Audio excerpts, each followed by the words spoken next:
may bago ah. Parang may bagong luma. Oy. Balita ko, Api, binatok-batukan ka nung nung vlog. Ikaw, Api, anong gusto mong sabihin? Wala, di ba? Oo nga eh. Kaya siguro kasi ng kaso nun eh. Today we will try $1 menu in Singapore. Kukutumin mo kaagad si Miko. Samantalang kahapon, ang sasarap ng kinain natin. Sorry. $1 menu kasi last time we tried it in Binondo in Manila and I think we should try it in Singapore. The only problem is $1 is almost 58, 57. $1 Singapore is 44 or 45. So lahat ng possible na less than $1 or $2. Tingnan natin. Ready ka na ba? Parang gusto kong bumalik sa kahapon. Ay!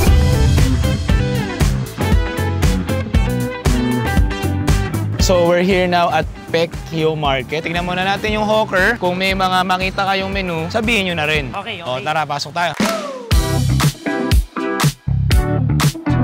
May nakita silang Sinki Nasi Lemak, which is more on lugaw, porridge. Samahan nyo kami, tignan natin tong porridge.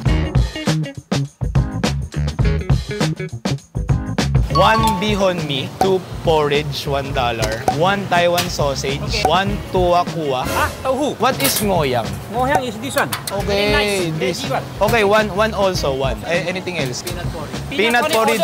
Order 2 ready. Ah, that's it. May manilang kasi. That's it. Spicy apple ah. Spicy, yes. Thank you so much, sir. Discount 10% already. Oh, discount 10%. For other countries 10%. Ay, thank you.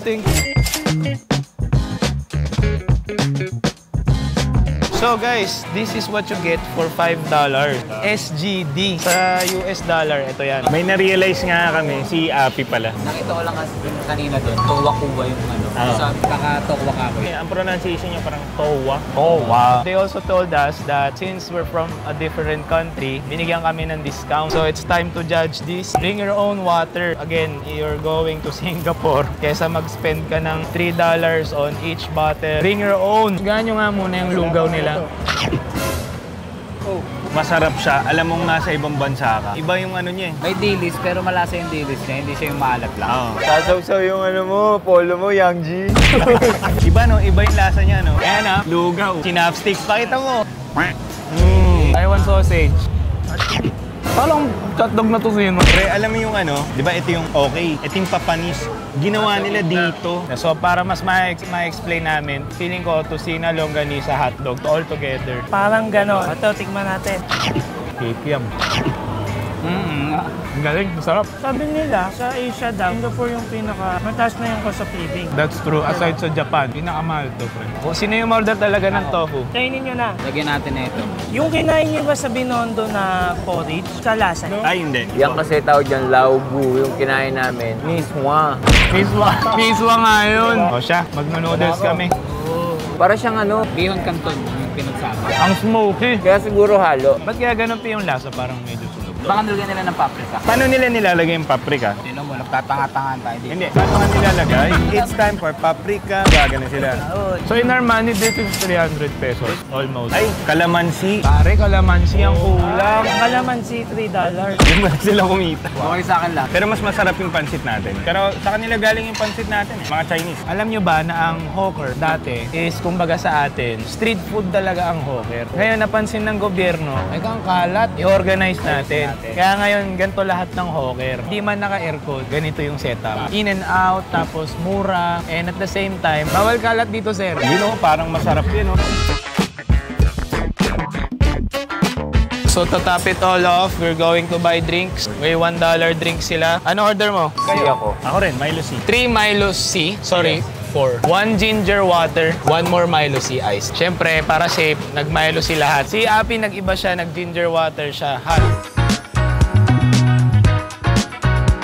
Si ate, narinig daw tayo. Pinoy pala, Pinoy. Ano ba? Narinig kang Pinoy. Parang natutuwa ka ba? Masaya lang akong narinig ko kay mga Pinoy. Pinoy, no? Thank you, ate. Thank you. So, we ordered actually 6 drinks, including mugs dun sa camera. Lahat tayo nag-Milo C. And you? Ginger. Malalaman mo kung sino ang matanda dito. Kasi, inaano ko lang yung lalamunan kasi may concert ako bukas. overall, naka $9 kami. For takeaway orders, if you're going to use that kind of cup, that's 0.30 cents. May bayad din yung tissue, 0.30. Milo everyday. Sa pa napansin ko, yung straw nila, iba yung quality. Edible Hindi.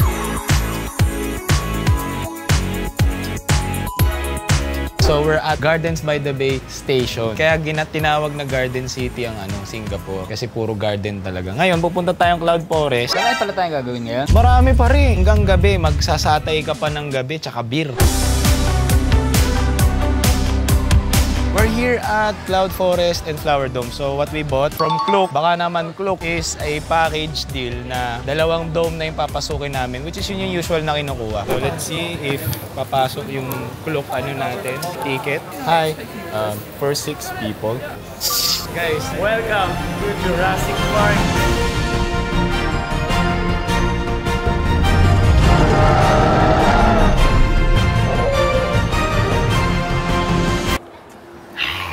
Nila may mga buhay na dinosaur dito, no?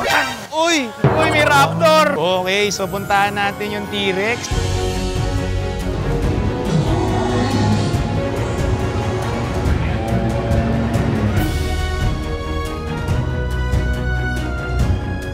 So, Mariano, kamusta? Nalulula ako!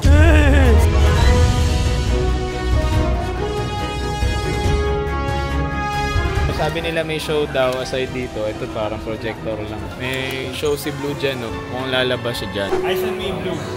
Oh! Look at that! You got and how he follows your palm even though you're not an May ano doon? May T-Rex doon. Siyempre, pakainin mo buhangin pa. Uy, susunod! Ang daming flowers, mag-uwi kaya ako. Sa near Cloud Forest and Flower Dome, there's a hawker. Satay by the Bay ang pangalan kasi I think they also serve satay. Maghanap tayo ng $1 dito kung meron. Most of the menu, they offer sets. Pero there's a satay store behind us na they're selling $1.80. Uy, ang mura nun ah. Tapos meron din ng mga ice cream on cup for $2. And then there's an ice pop which is an ice candy in the Philippines. Pero $2. Let's try the satay. Then let's have some dessert. Yan! We'll have 4 pork belly and 2 prawns. 11.20. Alam nyo ba, ang word na satay, ibig sabihin, flesh. Flesh. And kailangan inaano siya, dinigrill. So yun pala. Let's try what's the difference sa Satay Market and here sa commercial place na Satay by the Bay. Tikman muna natin ng walang sauce. Tikman yung walang sauce. Uy! Patikim din ako nung isa. Alam mo yung spices nila, malalaman mo talaga kung saan galing eh. I mean, yung lasa niya talaga, malalaman mo hindi galing sa Pilipinas. So ngayon, itatry na natin na may sauce. Okay din. Para siyang halal. Parang matigas na yung hipon. Pagka nakadikit na daw yung balat, overcooked. Parang mas gusto ko siyang parang naka-butter. Gusto niyo ba mag-ice cream? 2 for $2. So kayo, kuha na kayo. Thank you, sir. So we have ice pops for $2. Oh, pare, kamusta naman yung ice pops mo? Asim. Ano ba flavor yung buko? Parang guyabano eh. Oo, nalaps. So now we are arriving sa Super Tree, Centuries Cubao.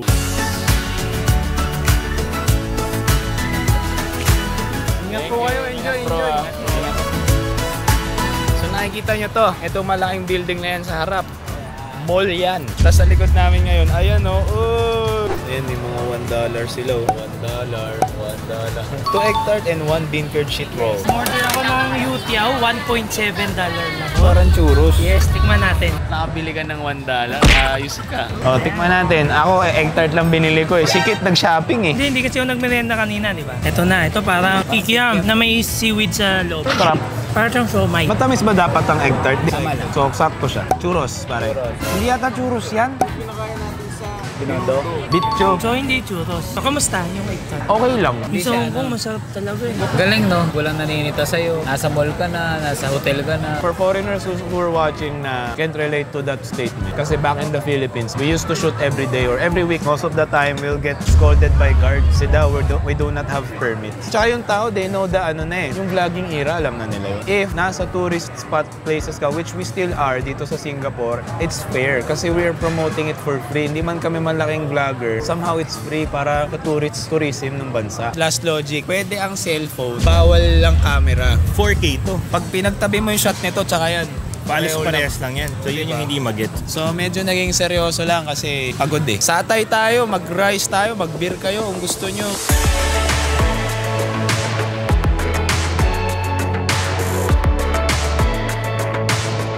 So now we're here at Satay Street. Satay Street. So this area, itong nakikita nyo parang inuman, parang open area. This is open until 7 a.m. to 3 a.m. Uy! Then, ito nasa likod namin is yung hawker talaga. Ito yung hawker, and then ito is mga satay, mga ihaw. Beware, medyo marami lang pong mga nag-o-offer. They will offer you anything. Say no.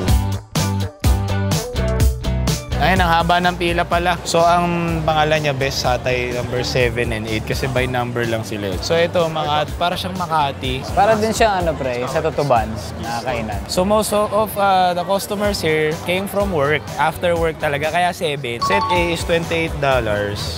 Set B, 34, 70, 104, 140, 200. Tanong natin if how much na lang din each, pero mukhang ito yung kukunin natin. Kasi pag dinivide mo yan, 26 pieces for $28. Brother, what's your order, brother? Do you guys sell for one stick only? How much for one stick? We do not sell one stick, but 10 is the minimum, $8, yeah? But if yes, how much do you guys 80 sell? cent, 80 cent. What do you need, boss? Set 8 here. So nasa 1,000 pesos. Hanap lang kami ng rice. Number 2, roasted, 45, 33.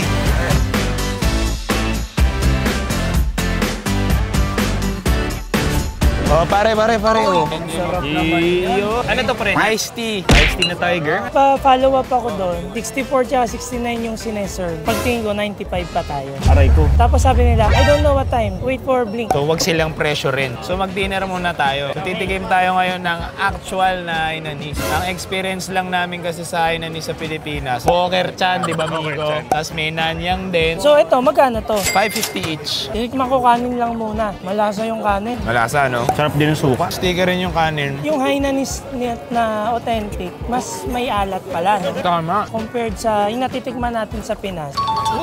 Umilaw na yung satay. Excuse me, sir. What's your order? We ordered prawn and satay, chicken, and pork. O pre, kamusta?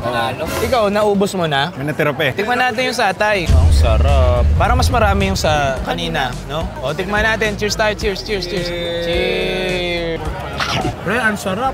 Mas malasa siya compared ka sa kanina. Mas gusto ko to. Barbecue ka pa rin, pre. Ang Pilipinas. Ng Pinas? Hindi naman sa pagano, no? Guys, you should try also barbecue in the Philippines. Pero compared kanina, men. Mas masarap to. Pero may Filipino taste buds is telling me that it lacks flavor pa. Pilipinas kasi pinag-uusapang barbecue. Pilipinas talaga. Timpla talaga eh, no? Iba talaga timpla nung sa kanila eh. Sino gusto mag-shrimp ulit? Ito kagandahan dito kasi kanina yung nabili nila cake. Di pa balat. Ito balat na. Napakasarap. Ito, malambot. Ang sarap. Panalo pare. Lambot, pre. So, overcook yung kanina. Oh. Okay, Black Cookies. Happy birthday. Singapore 2025. Cheers! Drink responsibly, ha? And guys, hopefully nagustuhan niyo yung video na to. Grabe effort, grabe rin gastos, pero okay lang. Para rin sa memories namin to kasi first time or second time namin nakabiyahe na ganito na yung ginagawa namin. Before hindi pa eh. Alam ko yung iba dito, lalo ito, medyo common na to sa turista. Pero napakita namin yung mga possible na $1 menu. Tulad kung paano namin napakita sa Philippines. Para yan natin, subscribe sila. Thank you, boys. Thank you guys for watching our videos as well. To our foreigner audience din, thank you.